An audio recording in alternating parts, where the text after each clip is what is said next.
IQ का yes compose your dream.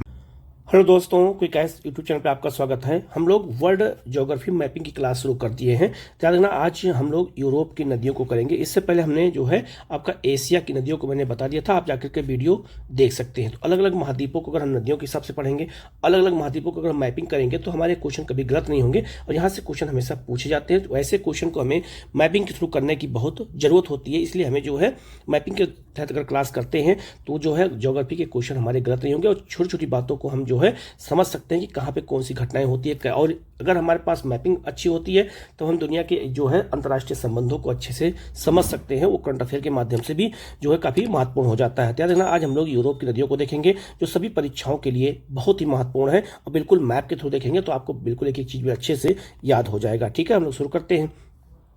पहला आपका है ब्लैक, याद रखना नदी है आपका डेन्यूब नदी है और डेन्यूब नदी से क्वेश्चन हमेशा पूछा जाता है। याद रखना डेन्यूब नदी जो है कई देशों से होकर के बहती है। याद रखना एक आपका ब्लैक फॉरेस्ट, याद रखना अगर फॉरेस्ट शब्द आ जाए तो याद रखिएगा फॉरेस्ट जर्मनी में, याद रखिएगा जर्मनी में पर्वत को फॉरेस्ट कहा जाता है। ठीक है, याद जर्मन भाषा में ये इंपॉर्टेंट चीज़ याद रखना, जर्मन भाषा में याद रखिएगा अगर कभी आप जर्मनी का मैप उठा के देखेंगे वहाँ बहुत सारे पर्वत हैं, सब कहीं ना कहीं फॉरेस्ट के नाम पर ही हैं। तो इसका मतलब ये जंगल नहीं हो गया, फॉरेस्ट मतलब ये हो गया आपका पर्वत हो गया जर्मन भाषा में। तो ब्लैक फॉरेस्ट पर्वत एक होता है आपका है, ये ब्लॉक पर्वत है और कहाँ पर है, ये जर्मनी में है। तो वहीं से याद रखना नदी निकलती है कौन सी, तो डेन्यूब नदी निकलती है और काला सागर में गिरती है। और काला सागर आजकल जो है यूक्रेन और रूस युद्ध के कारण काफी महत्वपूर्ण है, तो काला सागर में गिरती है। तो याद रखिएगा डेन्यूब नदी कितने देशों से होकर के बहती है, किन किन कौन कौन से देशों की राजधानियां इस पर हैं, ये सारे क्वेश्चन आपसे एग्जाम में बार बार पूछे जाते हैं। तो बिल्कुल इसको हम जो है बिल्कुल डिटेल में देखेंगे, कहीं कोई डाउट हो तो आप पूछिएगा। ठीक है, तो याद रखिएगा पहला क्वेश्चन तो आपसे यही पूछा जाएगा कि डेन्यूब नदी निकलती कहाँ से। अगर देश पूछा जाए तो हम बताएंगे ये जर्मनी से निकलती है। किस पर्वत से ये नदी निकलती है, तो याद रखिएगा ब्लैक फॉरेस्ट पर्वत से निकलती है। ये नदी गिरती कहाँ है, याद रखना काला सागर में गिरती है, ये महत्वपूर्ण है। याद रखना ये भी क्वेश्चन बन सकता है कि जो है डेन्यूब नदी का मुहाना कहाँ है। तो मुहाना अगर शब्द आ जाए तो याद रखना बहुत सारे बच्चे कंफ्यूज हो जाते हैं। क्लास में हमसे कई बार उन्होंने कहा कि सर मुहाना मतलब तो ये होना चाहिए जहाँ से नदी निकलती है, लेकिन नहीं, जहाँ नदी निकलती है उसको उद्गम क्षेत्र कहते हैं, लेकिन जहाँ नदी गिरती है सागर में या महासागर में, झील में, उसे मुहाना कहते हैं। ये बात याद रखना, मुहाना उसे कहते हैं जहां नदी गिरती है। तो याद रखना अगर पूछा जाए डेन्यूब नदी का मुहाना कहां पे है तो याद रखना ब्लैक सी काला सागर में है, ये आपको अच्छे से याद रखना है। ठीक है, इसके बारे में अगर हम लोग देखते हैं तो यह लिखा है या हंगरी का जो है स्लोवाकिया से, क्रोएशिया का सर्बिया वह रोमानिया का बुल्गारिया से राजनीतिक सीमा बनाती है। तो कई देशों की सीमा बनाती है, जैसे आपका स्लोवेनिया हंगरी का, क्रोएशिया सर्बिया का और जो आपका रोमानिया और आपका बुल्गारिया का। तो जो आप याद रखिएगा जो पूर्वी यूरोप का क्षेत्र है उन देशों की सीमा को निर्धारित करते हुए बहती है। डेन्यूब नदी के निचले क्षेत्र जो है विशेष में जो है याद रखना यहाँ पर एक आपका ईस्टर्न नामक एक मछली प्रजाति पाई जाती है जो बहुत संकटग्रस्त है, क्योंकि करंट अफेयर में था इसलिए मैंने यहाँ पर दे दिया है।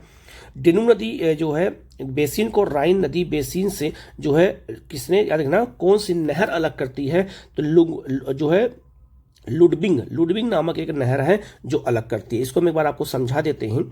ठीक है, याद रखिएगा ब्लैक फॉरेस्ट के बगल से ही नदी निकलती है, कौन सी, राइन नदी निकलती है। तो राइन नदी यहां से निकलती है। ठीक है, आगे हम उसको बताएंगे राइन नदी के बारे में। और डेन्यूब नदी ये निकलती है। याद रखना दोनों को एक नहर द्वारा जोड़ा गया है, उस नहर का नाम यहाँ दिया गया है। तो उस नहर का नाम याद रखिएगा, नहर का नाम है आपका जो है लुडबिंग नहर है, ये बहुत महत्वपूर्ण है। तो याद रखना डेन्यूब बेसिन ये भी बहुत महत्वपूर्ण है, राइन बेसिन बहुत महत्वपूर्ण है, दोनों को यही नहर जोड़ती है। ये भी याद रखिएगा, ये क्वेश्चन पूछा गया है और आगे भी पूछा जाएगा। ठीक है, आगे बढ़ते हैं। डेन्यूब नदी के बारे में अगर बात करते हैं तो याद रखना ये ब्लैक फॉरेस्ट जर्मनी से निकलती है। मुहाना इसका कहाँ है, काला सागर में है। ठीक है, संबंधित देश मतलब ये हो गया कि कितने देशों से ये बहते हुए जाती है। तो 8 देश कौन कौन से हैं, Germany, Austria, Slovakia, Hungary, Croatia, Serbia, Romania और आपका बुल्गारिया। इतने देशों से बहते हुए ये नदी जो है जाके काला सागर में गिरती है। यह विश्व की सर्वाधिक देशों से गुजरने वाली नदी है, ये भी बहुत महत्वपूर्ण है। ये भी क्वेश्चन बनता है कि सर्वाधिक देशों से गुजरने वाली नदी कौन सी है, तो डेन्यूब नदी है। ठीक है, डेन्यूब नदी यूरोप की दूसरी सबसे जो है बड़ी नदी है और यह पश्चिमी यूरोप की सबसे बड़ी नदी है। तो पश्चिमी यूरोप की सबसे बड़ी नदी है, लेकिन पूरे यूरोप को देखा जाए तो पूरे यूरोप की दूसरी सबसे जो है बड़ी नदी है, ये बहुत महत्वपूर्ण है। और डेन्यूब नदी यूरोप की जो है क्या कही जाती है, लार्जेस्ट विशालतम नदी भी कही जाती है, ये भी याद रखिएगा। इसके तट पर 4 देशों की राजधानियां हैं, ये बहुत महत्वपूर्ण है, ये क्वेश्चन कई बार आ चुका है। डेन्यूब नदी के तट पर 4 देशों की राजधानियां कौन कौन सी हैं, तो ऑस्ट्रिया की राजधानी वियना, स्लोवाकिया की राजधानी याद रखना वास्ती जो है सरावा, हंगरी की बुडापेस्ट और आपका सर्बिया की जो है बेलग्रेड। ये 3 राजधानियां किस पर हैं, याद रखना ये आपका डेन्यूब नदी पर हैं, इनको याद रखना है। या जो है हंगरी का याद रखना, मैंने बताया था कि हंगरी का स्लोवाकिया से, क्रोएशिया का सर्बिया से और रोमानिया का बुल्गारिया से राजनीतिक सीमा बनाती है, ये बहुत महत्वपूर्ण है, तो आप इसको अच्छे से याद रखना किन किन देशों की सीमा बनाती है। ऐसे ही क्वेश्चन आपसे एग्जाम में पूछे जाते हैं, तो हमें उनको देखना बहुत जरूरी है। ये नदी आपका है पो नदी है, याद रखिएगा पो नदी बहुत महत्वपूर्ण है, ये इसे इटली की गंगा कहा जाता है, याद रखिएगा इटली की इसे क्या कहते हैं, गंगा कहते हैं, ठीक है। अब याद रखिएगा जैसे इटली की गंगा, इसको कहने का कारण क्या है, एक बहुत समानता है भारत और इटली में। समानता क्या है, जैसे मान लीजिए आपका ये भारत का मैप है और भारत का जो मैप का जो दक्षिण क्षेत्र है आपको ये पता होगा कि ये पठारी क्षेत्र है, ऊपर आपका जो है हिमालय का क्षेत्र है, तो हिमालय याद रखिएगा क्या है, हिमालय जो है आपका एक पर्वत है और बीच में आपका क्या है, मैदान है, और इस मैदान को हम गंगा यमुना का मैदान कहते हैं। तो गंगा नदी आप देखिएगा हिमालय से निकल करके और आपका जो है दक्षिण जो है पूरब की ओर बहते हुए, फिर आपका पूरब की ओर बहते हुए बंगाल खाड़ी में गिरती है। तो आपका ये बे ऑफ बंगाल है और आपका ये अरब सागर है, अरेबियन सी है, ठीक है। उसी सेम पैटर्न पे आपका इटली शहर है, इटली शहर आप देख सकते हैं ये है, इटली शहर आपका ये है, बिल्कुल ऐसे इटली शहर है, ठीक है। अब इटली शहर का भी उत्तरी क्षेत्र जो है आपका क्या है, पर्वतीय है, जहाँ पे आल्पस पर्वत है। जैसे हिमालय यहाँ पर है वैसे ही मोरदार पर्वत कौन है, आल्पस पर्वत है।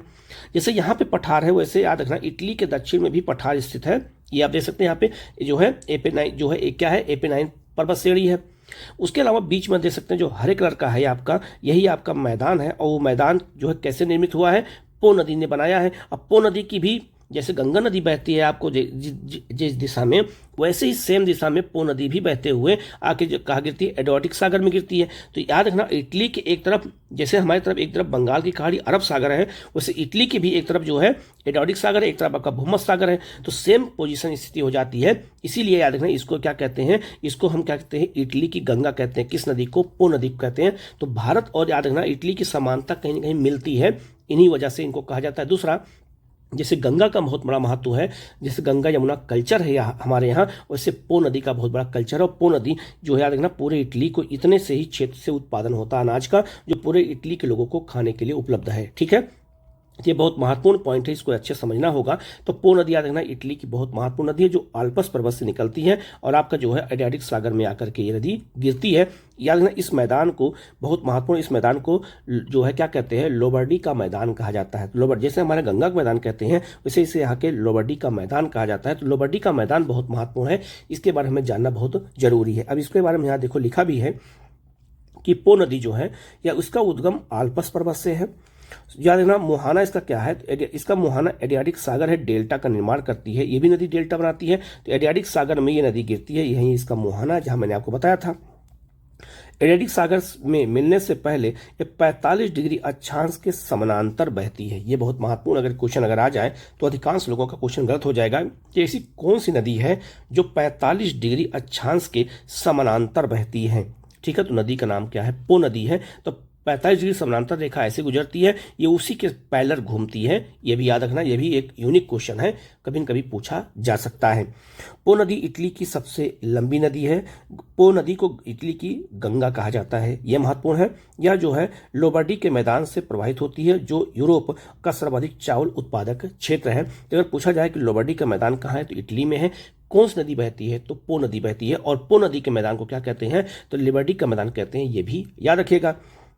यहाँ पर उद्योग का सर्वाधिक महत्वपूर्ण जो है विकास हुआ है, क्योंकि पो नदी बेसिन में इटली का फैशन हब मिलान जो है और इटली का जो है डेट्रायड आपका जो है क्या है ट्यूरिक आपका तुरंत शहर है। याद रखना मिलान शहर भी कहाँ पर इटली में है, जो यहीं पर है। और ये भी याद रखिएगा, ये बहुत महत्वपूर्ण है, मिलान शहर में बहुत सारे अंतर्राष्ट्रीय अधिवेशन होते रहते हैं। ठीक है, तो इसमें एक यूनिक क्वेश्चन हमको ये मिल गया कि याद रखना 45 डिग्री जो है अक्षांश रेखा इसकी इसी के समानांतर बहती है, मतलब समानांतर नदी बहते हुए जाती है। ये बहुत महत्वपूर्ण है, आप इसको अच्छे से याद रखना। तो पो नदी के बारे में अब यहाँ अगर क्वेश्चन आए तो गलत मत करिएगा, आप लोग इसको अच्छे से देख लीजिएगा। अब आते हैं, नदी है राइन नदी है। याद रखना राइन नदी के जो घाटी का क्षेत्र है, राइन नदी याद रखिएगा, जैसे हमारे यहाँ नदी है नर्मदा, तो नर्मदा भी हमारे यहाँ भ्रंश घाटी में बहती है। एक तरफ विंध्य पर्वत है, एक तरफ सतपुड़ा पर्वत है, और बीच में नदी बहती है कौन सी, नर्मदा नदी बहती है। उसी तरह से बिल्कुल राइन नदी भी रिफ्ट घाटी में बहती है या भ्रंश घाटी में नदी बहती है। और इसकी घाटी में कोयला बहुत ज़्यादा पाया जाता है, इसी घाटी में लोहा बहुत ज़्यादा पाया जाता है। याद रखना इसीलिए राइन नदी घाटी को कब्जा को लेकर के ही द्वितीय विश्व युद्ध हुआ था। ठीक है, ये भी याद रखिएगा। प्रथम विश्व युद्ध में ये जर्मनी का क्षेत्र है, जर्मनी के क्षेत्र पर जो है फ्रांस का अधिकार दे दिया गया था जब पेरिस की संधि हुई थी प्रथम विश्व युद्ध के दौरान। तो द्वितीय विश्व युद्ध में इसी क्षेत्र को पाने के लिए हिटलर ने अपने देश के लोगों को एकत्रित किया था कि हमें इस क्षेत्र को पर कब्जा करना है, क्योंकि यही एक ऐसा क्षेत्र है जो जर्मनी का हृदय कहलाता है, क्योंकि यहाँ पर लोहा और कोयला पाया जाता है। और पूरा जर्मनी जो आज विकसित है वो राइन नदी घाटी का ही जो है देन है। ये याद रखना, राइन नदी घाटी बहुत महत्वपूर्ण है। ठीक है, याद रखिएगा, राइन नदी जो है कहाँ से निकलती है, तो आल्प्स पर्वत से निकलती है। याद रखना है संबंधित ये कितने देशों से बहती है, तो स्विट्जरलैंड, ऑस्ट्रिया, याद रखना इसके बाद लिचनस्टोन आपका जर्मनी, फ्रांस और नीदरलैंड बहते हुए आकर के ये नदी बढ़ती है आगे। इसका मुहाना कहाँ है, उत्तरी सागर में। ये उत्तरी सागर है, यहीं पर इसका मुहाना है। तो आल्प्स पर्वत से निकल करके और उत्तरी सागर में ये नदी गिरती है। नीदरलैंड में इसके मुहाने पर जो है रोटरडम बंदरगाह स्थित है। तो रोटरडम बंदरगाह बहुत बार क्वेश्चन आया हुआ है, ये क्वेश्चन आप जाके पीसीएस के पेपर में देखिएगा, आईएएस में देखिएगा। रोटरडम शहर किस नदी के मुहाने पर है, तो याद रखना राइन नदी के मुहाने पर याद रखना है।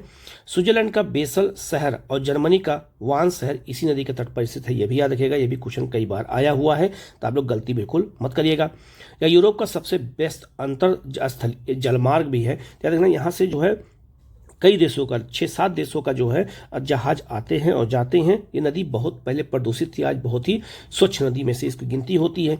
राइन नदी भ्रंश घाटी से होकर के बहती है। तो भ्रंश घाटी अगर बहेगी तो 2 पर्वत भी होना चाहिए। तो 2 ब्लॉक पर्वत कौन कौन से हैं, तो एक तरफ याद रखिएगा, एक तरफ यहाँ पे कौन है, ब्लैक फॉरेस्ट है, मैं बना देता हूँ। और एक तरफ आपका है वासजेस पर्वत है, आपका ये वासजेस पर्वत यहाँ है। और बीच नदी बहती है कौन सी, राइन। यहाँ देखो यहाँ लिखा भी है कि इसके पूरब में जर्मनी का ब्लैक फॉरेस्ट है, तो बीच में पूरब में कौन है, ब्लैक फॉरेस्ट है। और आपका पश्चिम में फ्रांस का वासजेस पर्वत है, तो वासजेस पर्वत यहाँ है। और बीच नदी कौन सी बहती है, राइन नदी बहती है। अब आपसे क्वेश्चन पूछा जाए कि राइन नदी अगर भ्रंश घाटी में बहती है तो उसके पूरब पश्चिम कौन से पर्वत हैं या किन पर्वतों के बीच से बहती है। जैसे नर्मदा के बारे में बार बार पूछा जाता है कि नर्मदा नदी किन 2 पर्वतों से होकर बहती है, तो हम बताते हैं एक तरफ विंध्य है, एक तरफ आपका सतपुड़ा है। वैसे राइन नदी याद रखिएगा, एक तरफ आपका जो है ब्लैक फॉरेस्ट और एक का वासजेस पर्वत है, ये याद रखिएगा। और दूसरा वासजेस पर्वत कहाँ पर है, तो फ्रांस में है। ये भी एक क्वेश्चन आपसे पूछा जाएगा, तो इसको भी हमें जो है पॉइंट करना है। ठीक है, कि हमें ये भी याद रखना है कि वासजेस पर्वत कहाँ है, याद रखना है वो आपका फ्रांस में है। ये भी याद रखिएगा कि ब्लैक फॉरेस्ट और आपका जो है वासजेस पर्वत कैसा पर्वत है, ब्लॉक पर्वत के उदाहरण है, ये भी याद रखिएगा। ठीक है, ऐसे ही हमें याद रखना है, क्योंकि ऐसे क्वेश्चन आपसे पूछे जाते हैं, तो ऐसे क्वेश्चन अगर आए तो गलत ना होने पाए। ठीक है, तो राइन नदी के बारे में अगर क्वेश्चन आता है तो आप लोग बिल्कुल गलत मत करिएगा। ठीक है, आगे बढ़ते हैं। नदी का नाम है सीन नदी। सीन नदी के बारे में क्वेश्चन हमेशा पूछा जाता है। ठीक है, तो सीन नदी आप देख सकते हैं, सीन नदी ये है आपका। ठीक है, और याद रखना ये बहुत महत्वपूर्ण है, याद रखना इसका उद्गम कहाँ होता है, फ्रांस के पठारी भाग से नदी निकलती है। इसका मुहाना है इंग्लिश चैनल, ये आपका इंग्लिश चैनल है, इसी नदी में गिरती है। इसके मुहाने पर फ्रांस का ली हार्बे बंदरगाह स्थित है। ये क्वेश्चन आईएएस में एक बार पूछा गया था कि ली हार्बे बंदरगाह किस नदी के मुहाने पर है, तो याद रखना वो आपका कौन है, सीन नदी के मुहाने पर है। इसके तट पर पेरिस स्थित है, जो कि फ्रांस की राजधानी है। तो पेरिस जो आपका राजधानी है किसकी, फ्रांस की, वो सीन नदी के तट पर स्थित है। ये भी याद रखना, इस क्वेश्चन आपसे बार बार पूछे जाते हैं, तो क्वेश्चन आप बिल्कुल गलत मत करिएगा। ठीक है, तो ये बहुत महत्वपूर्ण चीज़ है, इसको अच्छे से हमें याद रखना है। ठीक है, नदी कहाँ गिरती है, कहाँ जो है वो निकलती है, इस चीज़ को जानना बहुत जरूरी, क्योंकि यहीं से क्वेश्चन आपसे गलत होते हैं। ठीक है, नेक्स्ट नदी अगर आप बात करते हैं, नेक्स्ट नदी आपका है बोल्गा नदी। बोल्गा नदी बहुत महत्वपूर्ण नदी है, याद रखिएगा, पूरे यूरोप की सबसे लंबी नदी है, ये भी याद रखिएगा, सबसे लंबी नदी बोल्गा है। फिर आपका जो है डेनिम नदी है। ठीक है, अब बात करते हैं वोल्गा नदी की। तो वोल्गा नदी याद रखिएगा, ये आपका जो है रूस में, रसिया में जो है मॉस्को शहर से निकलती है, मॉस्को शहर के बगल से निकलती है और आपका एक कैस्पियन सागर में गिरती है। ठीक है, तो कैस्पियन सागर में नदी ये आपकी गिरती है, कौन सी? वोल्गा नदी ये आपकी है। ठीक है, ये बहुत महत्वपूर्ण नदी है, इसको अच्छे से याद रखना। ठीक है, लिखा है आपका ये वाल्दे पहाड़ी रूस से निकलती है और आपका ये कैस्पियन सागर मुहाने पर डेल्टा का निर्माण भी करती है। तो कैस्पियन सागर नदी जहाँ गिरती है, वहाँ जहाँ डेल्टा बनता है, आप देख सकते हैं डेल्टा जहाँ बन रहा है, यहीं पर पेट्रोलियम प्राकृतिक गैस के काफ़ी भंडार हैं। ठीक है, वोल्गा नदी यूरोप की सबसे लंबी नदी है, ये बहुत महत्वपूर्ण है, कई लोगों के क्वेश्चन गलत हो जाते हैं। तो याद रखना, वोल्गा नदी पूरे यूरोप की सबसे लंबी नदी है और याद रखना ये रसिया में बहती है। ठीक है, वोल्गा नदी बाल्टिक सागर, आर्कटिक सागर जो है और जो है महासागर और मॉस्को को नहर के माध्यम से जोड़ती है। कैसे जोड़ा जाता है याद रखिएगा, तो आपका जो ये वोल्गा नदी है, यहीं से नहर के द्वारा इसको आर्कटिक महासागर से जोड़ा गया है, यहीं से बाल्टिक सागर से जोड़ा गया है और यहीं से याद रखिएगा काला सागर को भी जोड़ा गया है। कैसे? नदी है डॉन नदी है। ठीक है, नदी है डॉन और ये आपका है बोल्गा। तो डॉन और बोल्गा को जोड़ा गया नहर के माध्यम से, नहर का नाम है डॉन बोल्गा, नहर का भी नाम है, याद रखिएगा। और इसी के माध्यम से याद रखना रसिया का जहाज काला जो है ब्लैक सी में आ जाता है। ठीक है, तो याद रखना यहाँ से अगर कोई जो है याद रखिएगा मॉस्को जो शहर से अगर कोई जहाज चलता है तो कैस्पियन सागर भी जा सकता है, यहाँ से नहर के माध्यम से काला सागर में, यहाँ से आपका आर्कटिक महासागर में और जो है बाल्टिक सागर में भी यहीं से जाया जा सकता है नहरों के माध्यम से। तो मॉस्को शहर जो है 3, 4, 5 क्षेत्रों से, जल क्षेत्रों से जुड़ा हुआ है। ठीक है, इसीलिए याद रखना काला सागर के आसपास क्षेत्रों पर कब्जा को लेकर के ही रूस जो है काफ़ी परेशान था कि अगर नाटो शामिल, यूक्रेन नाटो में शामिल हो जाता तो इसके लिए प्रॉब्लम हो जाती। ठीक है, इसके व्यापारिक मार्ग को रोक दिया जाता है, इसीलिए जो है इसने युद्ध के लिए जो है क्या क्या तैयार हुआ रूस। और याद रखना लगातार युद्ध इसीलिए चल रहा है क्योंकि समझौता यहीं पर रुका हुआ है, यहाँ पे समझौता हो नहीं पा रहा है। ठीक है, नेक्स्ट नदी आपका है, नेक्स्ट नदी का नाम है आपका निस्तार नदी। निस्तार नदी बहुत फेमस है, नदी भी क्वेश्चन कई बार आया हुआ है। तो निस्तार नदी आप देख सकते हैं, इसका ये क्षेत्र है। ठीक है, आपका यूक्रेन, मोल्डोवा और रोमानिया से जो है इन देशों के आसपास से बहते हुए ये भी काला सागर में गिरती है। एक बार क्वेश्चन आईएएस में यही क्वेश्चन पूछा गया था कि कौन कौन सी नदियां हैं जो काला सागर में गिरती हैं, तो आपको पता होगा ये नदी आपकी कौन सी है, मैंने अभी बताया था डेडू नदी, एक आपका निस्तार नदी है। ठीक है, आगे बहुत सी नदियां, सबको एक साथ में जोड़ के बता दूंगा आगे चल के। ठीक है, लिखा है आपका यह नदी जो है कार्पेथियन के उत्तरी जो है ढाल से निकल करके यूक्रेन और मोल्डोवा से बहती हुई काला सागर में गिरती है। ध्यान रखना, जो आपका मोल्डोवा शहर है आपका यूक्रेन और जो है इसी के बीच से नदी बहते हुए कहाँ गिरती है? काला सागर में गिरती है। ठीक है, या यूक्रेन और मोल्डोवा की सीमा बनाती है। इसी के तट पर मोल्डोवा की राजधानी जो आपका चिसिनाड स्थित है। ठीक है, तो मोल्डोवा शहर याद रखना देश है जो आपका रोमानिया और आपका यूक्रेन के बीच में है और नदी यहीं से बहती है, निस्ता नदी बहती है। ये भी बहुत महत्वपूर्ण क्वेश्चन है। ठीक है, नेक्स्ट नदी है आपकी है रोन नदी। याद रखिएगा, रोन नदी बहुत महत्वपूर्ण है, फ्रांस की नदी है। आप देख सकते हैं रोन नदी का क्षेत्र आपका ये है और आपका याद रखना सीन नदी का क्षेत्र आपका ये है, दोनों को नहर के माध्यम से जोड़ा भी गया है। ठीक है, अब आप देख सकते हैं फ्रांस के उत्तर में आपका सीन नदी का क्षेत्र पूरा, ये पूरा क्षेत्र है और ये पूरा क्षेत्र आपका रोन नदी का क्षेत्र है। और रोन नदी याद रखना कहाँ गिरती है? तो भूमध्य सागर में गिरती है और भूमध्य सागर से जब हवाएं चलती हैं तो याद रखना रोन नदी की घाटी में यहाँ पर याद रखना अंगूर की खेती बहुत अच्छी होती है। तो अंगूर की खेती के लिए प्रसिद्ध है और फ्रांस में जो है शराब उत्पादन बहुत ज़्यादा होता है अंगूर से, तो अंगूर के लिए याद रखना पूरा बगान जो है ये पूरा घाटी जानी जाती है। तो रोन नदी याद रखना ये फ्रांस के दक्षिण क्षेत्र में बहती है और भूमध्य सागर में गिरती है। ठीक है, देखो यहाँ लिखा भी है कि यह नदी स्विट्जरलैंड के आल्प्स पर्वत से निकल करके जेनेवा झील से बहती हुई भूमध्य सागर में स्थित जो है लायंस की खाड़ी में गिरती है। ठीक है, इसकी मुख्य सहायक नदी जो है सालोन नदी है। फ्रांस का लियोन शहर इसी नदी के तट पर स्थित है, ये भी याद रखना है। ठीक है, तो ये बहुत महत्वपूर्ण याद रखिएगा, ऐसी नदियों के बारे में आपसे क्वेश्चन पूछा जाता है। और ये पूरा क्षेत्र याद रखना, यहाँ पर अंगूर और जैतून की खेती के लिए ही ये पूरा प्रसिद्ध है। ठीक है, आगे बढ़ते हैं हम लोग। नेक्स्ट नदी आपका टेम्स नदी है, ये भी बहुत महत्वपूर्ण है और टेम्स नदी हमारे इतिहास से भी जुड़ी हुई है। बहुत एक अंग्रेज अधिकारी थे, मालसन थे, उन्होंने एक कहावत कही थी, एक क्वेश्चन पूछा जाता है कि हमारी जो व्यवस्था है, ब्रिटिश सरकार की जो व्यवस्था भारत में काम कर रही है वो कुछ स्पंज की तरह काम करती है, जो गंगा के तट से अच्छी चीज़ों को सोख लेती है और टेम्स नदी के किनारे उसको निचोड़ देती है। ये कहावत मानसन ने कहा था। ये बहुत महत्वपूर्ण जो है कथन है, उस समय ब्रिटिश सरकार के शोषण को दिखाता है। ठीक है, तो टेम्स नदी याद रखिएगा लंदन में बहती है, आपका इंग्लैंड में है। ठीक है, ये बहुत महत्वपूर्ण, आप देख सकते हैं इसको मैप दिखाया गया है। और देखना ऑक्सफोर्ड, ये सब जो शहर वहाँ सुना होगा, लंदन शहर सुना होगा, ये सब जो है इसी नदी के किनारे स्थित है। ये सबसे महत्वपूर्ण नदी मानी जाती है। किसकी? ये मानी जाती है आपके याद रखना इंग्लैंड की। और यह उत्तरी सागर में नदी गिरती है और आपका ये इंग्लिश चैनल है। और इंग्लिश चैनल ही याद रखिएगा इंग्लैंड को और फ्रांस को अलग करता है। ये आपका जो है इंग्लिश चैनल है। ठीक है, बार बार आप नाम सुनते हैं। ठीक है, लिखा है इसका पुराना नाम याद रखिएगा टेमेसिस है। यह नदी दक्षिणी इंग्लैंड में जो है कोस्ट ओल्ड पहाड़ी से निकल करके उत्तरी सागर में गिरती है। अभी मैंने बताया नदी कहाँ गिरती है, तो उत्तरी सागर में गिरती है। ठीक है, आप देख सकते हैं। ठीक है, अब आप इसको देखे रहेंगे, दिमाग में चीज़ें रहेंगी तो आपको जल्दी याद हो जाएगा आप लोगों को। ठीक है, लंदन तथा ऑक्सफोर्ड जो है नगर इसी के तट पर स्थित है। मैंने भी बताया आपको। लंदन इसके दोनों किनारों पर स्थित है।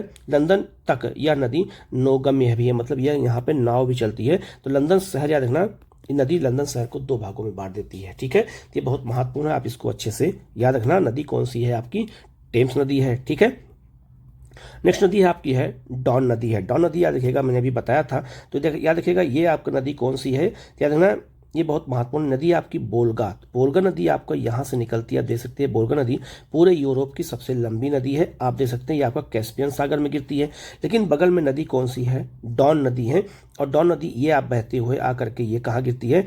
अजोब सागर। और अजोब सागर के बगल में भी आपका कौन सा है? काला सागर है। तो काला सागर और अजोब सागर को जोड़ने वाला जो जल संधि है उसको कहते हैं क्रा जल संधि कहते हैं। ये भी बीपीएससी में क्वेश्चन पूछा गया था। तो क्रा जल संधि है। ठीक है, याद रखिएगा अजोब सागर जो है में गिरती है कौन सी? डॉन नदी। और डॉन नदी याद रखिएगा डॉन और बोल्गा को यहीं पर जोड़ा गया है डॉन बोल्गा नहर के माध्यम से। ठीक है, तो ये बहुत महत्वपूर्ण पॉइंट है, इसको अच्छे से हमें याद रखना होगा। तो याद रखना बोल्गा नदी कैस्पियन सागर में, तो डॉन नदी आपका अजोब सागर में गिरती है। ये क्वेश्चन कई बार आया हुआ है। ठीक है, यहाँ लिखा है या जो है पश्चिमी रूस के टूला से निकल करके अजोब सागर में ये नदी गिरती है। डॉन नदी को बोल्गा नदी के से नहर द्वारा जोड़ करके यूरोप का प्रमुख नहर तंत्र विकसित किया गया है। और रूस का जो है रोस्टोपतन इसी जो है नदी के तट पर स्थित है। ये भी आपको अच्छे से याद रखना है। अब यहाँ पे मैं आपको जो भी बताया था ऊपर, मैं दोबारा एक बार बता देता हूँ। आपका जो याद रखिएगा ये मास्को शहर है। मास्को शहर याद रखिएगा ये बोल्गा नदी से जुड़ा हुआ। तो यहाँ से रूस के बड़े बड़े पानी के जहाज सामान ले करके, और याद रखना बोल्गा नदी के माध्यम से ये पहुँचते हैं कहाँ पर? यहाँ पर। और फिर याद रखना नहर के माध्यम से डॉन नदी में प्रवेश करते हैं। और डॉन नदी के माध्यम से ये अजोब सागर में, और अजोब सागर से फिर ये काला सागर में प्रवेश करते हैं। फिर वहीं से भूमध्य सागर में प्रवेश करके अटलांटिक महासागर में होते हुए व्यापार करते। तो आप समझ सकते हैं कि एक जो है लैंड के अंदर होने के बावजूद, राजधानी होने के बावजूद भी जो याद रखिएगा रूस का यह शहर नदियों के माध्यम से और सागरों से जुड़ा हुआ है। अपने आप में बहुत महत्वपूर्ण क्वेश्चन है। ठीक है, इसको अच्छे से याद रखना, क्योंकि यही सबसे क्वेश्चन एग्जाम में आता है तो गलत होने का चांस ज्यादा होता है। ठीक है, याद रखिएगा ब्लैक सी में मैंने अभी बताया था एक निस्ता नदी गिरती है आप यहाँ से, एक आपका डेनू नदी गिरती है, और एक आपका जो है डॉन नदी यहाँ बताया था मैंने अभी अजोब सागर में गिरते हुए फिर काला सागर में गिरती है। और यहीं पे क्रा जो आपका जल संधि है, ये आपका क्रा जल संधि यहाँ पर है। ठीक है, एक नदी है आपका नीपर नदी है, और नीपर नदी भी यूक्रेन से बहते हुए आती है और ये भी काला सागर में गिरती है। तो काला सागर बहुत महत्वपूर्ण है, याद रखिएगा यहाँ से क्वेश्चन हमेशा पूछे जाते हैं मैपिंग के माध्यम से, तो हमें इसको अच्छे से याद रखना होगा। तो याद रखना नीपर नदी बहुत महत्वपूर्ण नदी है, इसके बारे में देख लेते हैं। ठीक है, तो लिखा है नीपर नदी का उद्गम मास्को से जो है के निकट से होता है। बेलारूस और यूक्रेन से बहती हुई यह नदी अपना जल काला सागर में गिराती है। तो काला सागर में ये नदी अपना जल गिराती है। पनबिजली उत्पन्न करने के लिए कई स्थानों पर इस नदी पर बांध बनाए गए हैं। ठीक है, तो ये भी बहुत महत्वपूर्ण है। तो अब ये मैप के माध्यम से अगर चीज़ों को हम नहीं समझेंगे, यहाँ की ज्योग्राफी, यहाँ की पॉलिटिकल चीज़ों को नहीं समझेंगे, तो हम जो है IR के क्वेश्चन नहीं कर पाएंगे। इसीलिए हमें जो है मैपिंग हमेशा करते रहना चाहिए। चाहे आधा घंटा ही मैपिंग करना चाहिए, लेकिन आज मैपिंग 15 मिनट मैपिंग लेकिन मैपिंग जरूर करना चाहिए। अलग अलग विश्व के महाद्वीपों को, नदियों को, इन सबको देखना बहुत जरूरी है। ठीक है, तो ये इंपॉर्टेंट जो चीज़ था मैंने बता दिया है। वीडियो कैसा लगा आप कमेंट करके जो बताइएगा। ठीक है, ओके, थैंक यू।